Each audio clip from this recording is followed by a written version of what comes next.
உனக்காக பூ வாங்கிட்டு வந்திருக்கேன். பூவா? எஸ். எனக்கா? எஸ். என்னைக்கும் இல்லாம இன்னைக்கு ஏன் பூ வாங்கிட்டு வந்திருக்கீங்க? இல்ல அப்பா சம்பந்தமே இல்லாம திடீர்னு இன்னைக்கு ஏன் பூ வாங்கிட்டு வந்தீங்க? வச்சுக்க. என்ன பண்ணிட்டு வந்தீங்க? நான் ஒண்ணுமே பண்ணலடி. ஒண்ணுமே பண்ணலனா அப்புறம் எதுக்கு பூ வாங்கிட்டு வந்தீங்க? அப்போ அப்போ அப்போ அப்போ சொல்லுடி.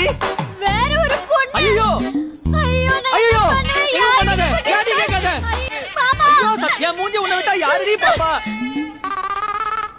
லாஜிக் கரெக்ட் தான். ஆனா என்ன பண்ண? எதுவும் பண்ணல. இவனை நம்பாத ஷாலினி. ஊது. This is ridiculous, I say. ஊது. குடிக்கலடி. குடிக்கல அப்புறம் என்ன ஊது? ஐயோ